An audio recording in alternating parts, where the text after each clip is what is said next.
ఒకప్పుడు బ్యాంకులో లోన్ తీసుకోవాలంటే చాలా టైం పట్టేది. కారణం లోన్ ప్రాసెస్ ఎక్కువగా ఉండేది. మరి అంతేకాదు, మరి కొంతమందికి అయితే రోజులు, వారాలు, నెలల తరపున టైం పట్టేది. అలాగని వస్తుందో రాదని గ్యారంటీ లేదు. కానీ ఇప్పుడు అలా లేదు. జస్ట్ మీరు లోన్ తీసుకోవాలనుకుంటే చాలు, విత్ ఇన్ 1 hour డాక్యుమెంట్స్ అయిపోతుంది. లోన్ అప్రూవల్ కూడా చేసేస్తున్నారు. 1 to 3 days లో మీకు కావాల్సిన అమౌంట్ మీ బ్యాంక్ అకౌంట్ లో కూడా పడిపోతున్నాయి. ఇదంతా ఎలా సాధ్యం? మరి అంతేకాదు, మీరు ఎవరికైనా లోన్ తీసుకుంటే తిరిగి కట్టగలుగుతాడో లేదా, ఒకవేళ కడితే ఎంతవరకు కడతారు అనేది విత్ ఇన్ మినిట్స్లో అలా చెప్తున్నారు. అంతేకాదు, ఇండియాలో ఎన్నో బ్యాంక్స్ ఉన్నప్పటికీ కూడా కేవలం ఈ సర్వీస్ మాత్రమే లోన్స్ ఎంత ఈజీ ప్రాసెస్ ఎలా చేస్తుంది. మన ఈ వీడియోలో బ్రేక్ డౌన్ చేద్దాం. Hello my lovely friends, I am Mahesh. This is the Fintrix beach. Let's begin today topic. అదే బజాజ్ ఫైనాన్స్ సర్వీస్ లిమిటెడ్. అయితే మనం సుమారుగా 15 years బ్యాక్ పరిస్థితి చూస్తే లోన్ అనే మాట వినగానే మనకు వెంటనే గుర్తుకొచ్చేది మాత్రం బ్యాంక్ మాత్రమే. అప్పట్లో మనీ అవసరం అయితే డైరెక్ట్గా బ్యాంకుకి వెళ్ళి లోన్ రూపంలో డబ్బులు తీసుకునేవాళ్ళు. ఒకవేళ మనకు బ్యాంక్ లోన్స్ ఇస్తే housing loan, flat loan, car loan, tractor loan, ఇలా ఈ లోన్స్ మాత్రం మనకి ఇచ్చేవారు. అయితే ఇప్పుడు మన లైఫ్లో ఏ ప్రోడక్ట్ కొనాలన్నా దానికి అవసరం డబ్బులు మాత్రం బజాజ్ ఫైనాన్స్ అందిస్తుంది. ఎంతలా అంటే housing loan, personal loan, education loan, gold loan, travelling loan, car loan, ఇలాంటి చాలా లోన్స్ మనకు బజాజ్ ఫైనాన్స్ అందిస్తుంది. కానీ మనకు లోన్స్ ఇచ్చే ముందు మనం లోన్స్ కడతామా లేదా, ఒకవేళ కడితే ఎంతవరకు కట్టగలుగుతాం, ఒకవేళ మనకు బ్యాంక్స్ లోన్స్ ఇస్తే లేట్గా కడతామా లేదా టైం కట్టగలుగుతారా, ఇవన్నీ బజాజ్ ఫైనాన్స్కి ఎలా తెలుస్తుంది? అసలు బజాజ్ ఫైనాన్స్ ఎంత ఫాస్ట్గా ఎదగడానికి దీని వెనక స్ట్రాటజీస్ ఏమిటి ఇప్పుడు చూద్దాం. బజాజ్ ఫైనాన్స్ గురించి తెలుసుకోవాలంటే బజాజ్ గ్రూప్ గురించి తెలుసుకోవాలి. కానీ బజాజ్ గ్రూప్ అనేది చాలా పెద్ద నెట్వర్క్. దీన్ని మనం సింపుల్గా చూద్దాం. బజాజ్ గ్రూప్ చాలా సెగ్మెంట్లో చాలా గ్రూప్స్ కలిగి ఉన్నాయి. అవి Bajaj auto, Bajaj electronics, Bajaj Finserv limited, ఇలా చాలానే ఉన్నాయి. అయితే ఇప్పుడు మనం చెప్పుకుంటున్న బజాజ్ ఫైనాన్స్ అనేది ఈ బజాజ్ ఫిన్సర్వ్ లిమిటెడ్ లోనిది. అయితే ఇది ఎన్బిఎఫ్సి అంటే non banking finance company business నడుపుతుంది. ఎందుకు మీకు ఎన్బిఎఫ్సి అంటే అర్థం కాలేదు కదా, డోంట్ వరీ, ఇది మీకోసమే. ఎన్బిఎఫ్సి అంటే ఇది కంపెనీల చట్టం 2013 లేదా 1956 కింద ఆర్థిక సంస్థ. ఇది పూర్తిగా బ్యాంకింగ్ లైసెన్స్ లేకుండా రుణాలు మరియు అడ్వాన్సులు, లీజింగ్లు మరియు ఇన్వెస్ట్మెంట్ సర్వీసులు అందిస్తుంది. దీన్ని మరింత మనం సింపుల్గా చెప్పుకోవాలంటే బ్యాంక్స్ లోన్స్ కి అప్రూవల్ ఇవ్వడం మాట. సో అయితే మనకి చాలా చోట్ల చాలా సందర్భంలో అంటే movie theatres, shopping malls, Reliance stores, DMarts, petrol bunks, even హాస్పిటల్లో మీకు లోన్స్ కావాలనే రకరకాల ప్లేసుల్లో మీ వెంట పడుతున్నారు. మన ఇన్ఫర్మేషన్ అడుగు మరి ఎందుకు తీసుకుంటున్నారు? అసలు బజాజ్ ఫైనాన్స్ ఏ బిజినెస్ చేస్తుంది? ఒకప్పుడు బ్యాంకులో లోన్ రావాలంటే documentations, process verifications, loan approval, ఇలా చాలా పెద్ద ప్రాసెస్ ఉండేది. టైం కూడా చాలా పట్టేది. దీని కారణంగానే చిన్న వస్తువులు కొనుక్కునే వారికి లోన్స్ ఇచ్చేవారు కాదు. ఫర్ ఎగ్జాంపుల్ అయినా mobiles, fridges, TVs, laptops, washing machines, AC లాంటివి, ఇలాంటి వాటికి లోన్స్ ఇచ్చేవారే కాదు.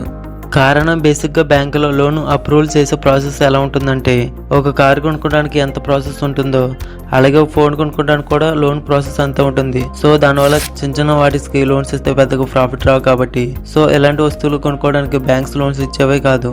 మరి అయితే జాబ్ చేసే పర్సన్ కి లోన్స్ ఇవ్వడం చాలా ఈజీ. కారణం తమ నెల సార్లు టైంకి వస్తుంది. సో దాన్ని బేస్ చేసుకుని లోన్ కట్టగలుగుతాడా లేదా అనేది ఈజీగా అనలైజ్ చేసి లోన్స్ ఇవ్వచ్చు. అదే డైలీ వర్కర్స్, డ్రైవర్స్, అలాగే సెల్ఫ్ ఎంప్లాయీస్, అదే చిన్న వ్యాపారం చేసుకునే వాళ్ళకు లోన్స్ ఇవ్వాలంటే చాలా కష్టం. కారణం వాళ్ళ సాలరీ ఎప్పుడూ టైంకి ఉండవు. వాళ్ళ పనిని బట్టి లేదా జరిగే వ్యాపారాన్ని బట్టి వాళ్ళ జీతం ఎప్పుడు ఒక్కొక్క నెల ఒకలా ఉంటుంది. సో అయితే ఇక్కడ బజాజ్ ఫైనాన్స్ మంచి బిజినెస్ ఆపర్చునిటీని చూసింది. అదేమిటంటే ఇలా డైలీ వర్కర్స్ అండ్ డ్రైవర్స్ అలాగే చిన్న వ్యాపారం చేసుకునే వాళ్ళకు డబ్బులు కావాలి. వాళ్ళకి బ్యాంక్స్ లోన్స్ అయితే ఇవ్వవు. సో అలాంటి వాళ్ళకు బజాజ్ ఫైనాన్స్ లోన్స్ ఇవ్వడం స్టార్ట్ చేసింది. అయితే ఇక్కడ ఒక చిన్న ప్రాబ్లం వచ్చింది. అదేమిటంటే జాబ్ ఎంప్లాయీస్కి అయితే నో ప్రాబ్లం. ఒకవేళ చిన్న వ్యాపారాలకు మరియు డైలీ వర్కర్స్ అండ్ డ్రైవర్స్ వాళ్ళకు లోన్స్ ఇస్తే కడతారా లేదా, ఒకవేళ కడితే అంతవరకు కట్టగలుగుతారు, మొత్తం కడతారా లేదా సగమే కడతారా, లోన్స్ ఇస్తే మొత్తం కట్టకుండా మానేస్తారా, ఇలా అనే ప్రశ్నలకు బజాజ్ ఫైనాన్స్ ఒక టెక్నాలజీని ఇంట్రొడ్యూస్ చేసింది. అదే డేటా ఇంటెలిజెన్స్. అంటే ఏమిటంటే మన మార్కెట్లో ఏదైనా వస్తువులు కొన్నప్పుడు ఆ వస్తువు ఎక్కడి నుంచి కొంటున్నాం, ఏ ఏరియా నుంచి కొంటున్నాం, ఎంత పెట్టి కొంటున్నాం, ఎలాంటి వస్తువులు కొంటున్నాం, కొన్న వాళ్ళ వయసు ఎంత, క్యాష్ పెట్టి కొంటున్నావా లేదా ఈఎంఐ ద్వారా కొంటున్నావా, ఇలా ఇన్ఫర్మేషన్ రీసెర్చ్ చేసి ఆ ఇన్ఫర్మేషన్ మొత్తం కలెక్ట్ చేస్తుంది. దీనిని కస్టమర్ డేటా అంటారు. సో దీనివల్ల యూజ్ ఏమిటంటే ఎవరికైనా లోన్స్ అప్లై చేసే వెంటనే వాళ్ళు ఏ ఏరియాలో ఉంటున్నారు, అక్కడ జనాలు 1 monthకి ఎంత సంపాదిస్తున్నారు, ఎంత ఖర్చు పెడుతున్నారు అనేది జస్ట్ 2-3 minutesలో తెలిసిపోతుంది. సో దానివల్ల లోన్ తీసుకోకముందే వాళ్ళు కట్టగలరా లేదా అనేది బజాజ్ ఫైనాన్స్కి ఒక డేటా ఉంటుంది. మరి అంతేకాకుండా లోన్స్ ఎంతవరకు ఇవ్వచ్చు అనేది ఒక అంచనా ఉంటుంది. ఇంత ఖచ్చితమైన డేటా బజాజ్ ఫైనాన్స్ దగ్గర ఉంది కాబట్టి బజాజ్ ఫైనాన్స్ వాళ్ళ బిజినెస్ని ఇంకా ఎక్స్పాండ్ చేయడానికి ఒక జీనియస్ స్టెప్ తీసుకోగలిగింది.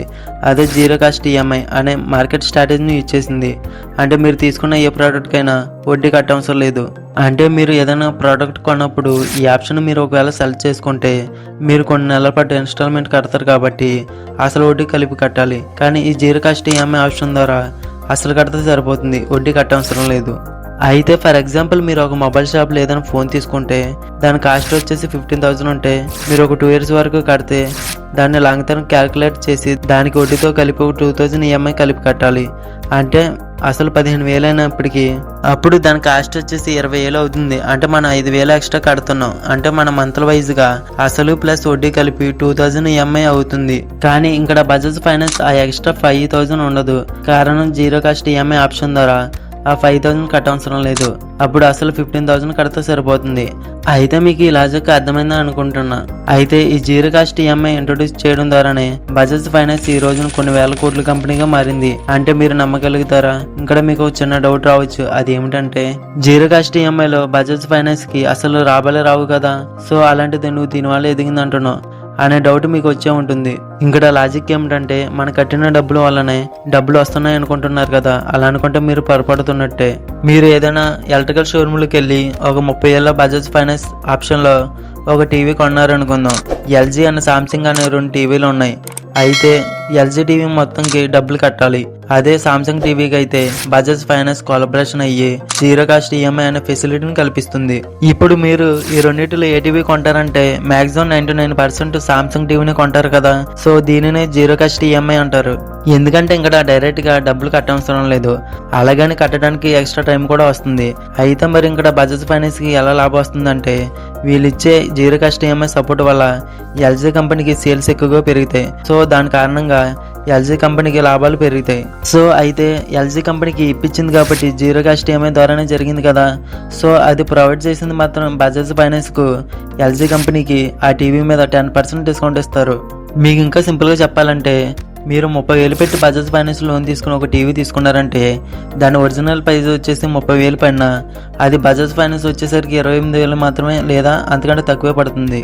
ఇదే బజాజ్ ఆడుతున్న గేమ్. నేను ఇది ఎగ్జాంపుల్గా 10% మాత్రమే చెప్పాను, కానీ రియాలిటీలో అయితే ఉన్న డిమాండ్ బేస్ చేసుకుని ఈ పర్సంటేజ్ అనేది మారుతూ ఉంటుంది. సో ఒక సేల్ పాయింట్ యూజ్ చేసుకుని ఆన్లైన్ అండ్ ఆఫ్లైన్ లో ప్రొడక్ట్స్ అమ్ముతున్న కొన్ని వేల కంపెనీలు కొలాబరేట్ అయ్యి EMI and zero cost EMI provide చేస్తున్నాయి. అందుకే కస్టమర్ ఈ రోజున డ్యూరబుల్ ప్రొడక్ట్స్ లో ఫైనాన్స్ సెగ్మెంట్ లో ఇండియాలోనే అతిపెద్ద కంపెనీగా బజాజ్ ఫైనాన్స్ ఎదిగింది. ఇలాంటి షోరూమ్ లో 100కు పైగా ప్రొడక్ట్స్ సేల్ జరిగితే అందులో 70కి పైగా ప్రొడక్ట్స్ బజాజ్ ఫైనాన్స్ లోన్స్ ఇస్తుంది. సో ఇక్కడ లోన్ ఇచ్చేది బజాజ్ ఫైనాన్స్ రిస్క్ తీసుకుంటుంది కాబట్టి దానికి సమానమైన అమౌంట్ కంపెనీలో డిస్కౌంట్ రూపంలో బజాజ్ ఫైనాన్స్ కు ప్రొవైడ్ చేస్తున్నాయి. సో ఇలా రోజుకి ఎన్ని దేశంలో ఎన్ని వస్తువులు అమ్ముడవుతున్నాయి, అందులో ఎంత లాభం వస్తా అన్నది మీ మైండ్కి వదిలేస్తున్నా. అయితే బజాజ్ ఫైనాన్స్ లోన్ తీసుకున్న వాళ్ళు సరిగ్గా కడతారా లేదా, ఒకవేళ కట్టకుండా మానేస్తారా?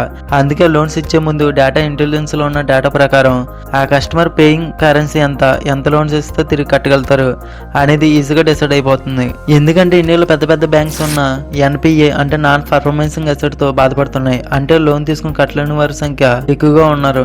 అంటే అప్పులు ఇతర బ్యాంక్స్ తో పోలిస్తే ఈ బాధ బజాజ్ ఫైనాన్స్ కి లేదంటే ఉంది, అది కూడా చాలా తక్కువగా ఉంది. అది కూడా జస్ట్ 1.21% మాత్రమే ఉంది. అదే ఇది లాస్ట్ ఇయర్ కి చూస్తే 0.47% మెరుగైంది. అంటే బజాజ్ ఫైనాన్స్ కి ప్రతి 100 లోన్స్ కి జస్ట్ ₹1.5 మాత్రమే లాస్ అవుతుంది.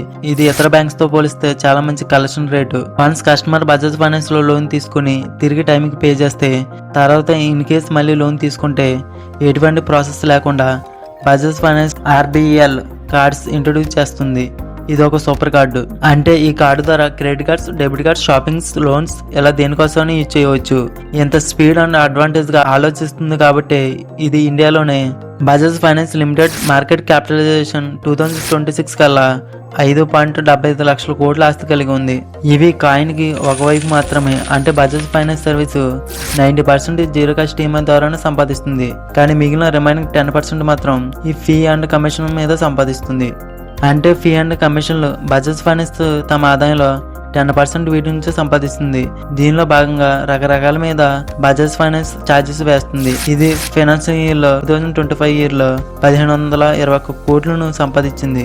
అందులో మెయిన్ 3 ఉన్నాయి. అవి ప్రాసెసింగ్ ఫీజులు, late payments, penalties, EMI cards. అందులోనిది మొదటిది ప్రాసెసింగ్ ఫీజు. అంటే ఏదైనా లోన్ తీసుకునే ముందు లేదా ఏదైనా వస్తువు లోన్ కింద తీసుకుంటే వాడికి కొన్నంత ఛార్జ్ వేస్తారు. దీన్ని ప్రాసెసింగ్ ఛార్జ్ అంటారు. దీని ద్వారా కొంచెం మనీ వస్తుంది. అందులోనిదే రెండవది, అదే లేట్ పేమెంట్ పెనాల్టీ. మనం ఏదైనా లోన్ తీసుకున్నప్పుడు అంటే personal loan, car loan, AC loan, TV loan, ఇలా ఏ లోన్ తీసుకున్నప్పుడైనా ఇచ్చిన డేట్ ఆ టైంకి కట్టకపోతే మనం కొంచెం అదనంగా మనీ చెల్లించవలసి ఉంటుంది. అందులోని మూడవది అదే ఈఎంఐ కార్డ్స్. ఇది ఇన్స్టాంట్ ఈఎంఐ కార్డు కోసం ఇయర్కి కొంత ఛార్జెస్ మరియు చాలాన్స్ వేస్తారు. దీని ద్వారా కొంచెం మనీ కూడా వస్తుంది. ఇవన్నీ చేయడం వలన ఇండియాలోనే తనకంటూ సపరేట్ మార్కెట్ను బజాజ్ ఫైనాన్స్ సర్వీస్ అందిస్తుంది. సో మై లవ్లీ ఫ్రెండ్స్, మీరు ఏదైనా బిజినెస్ ని స్టార్ట్ చేస్తే అందులోని గ్యాప్ ను గుర్తించి దానికి సరైన ప్రాబ్లమ్ సాల్వ్ చేస్తే అదే ఒక మంచి బిజినెస్ అవుతుంది. ఏమంటారు ఫ్రెండ్స్? అలాగే ఈ వీడియో మీకు నచ్చినట్లయితే సబ్స్క్రైబ్ చేసి లైక్ చేసి మీ ఫ్రెండ్స్ అండ్ ఫ్యామిలీ మెంబర్స్ కి బిజినెస్ మీద ఇంట్రెస్ట్ ఉంటే వాళ్ళకి షేర్ చేయండి.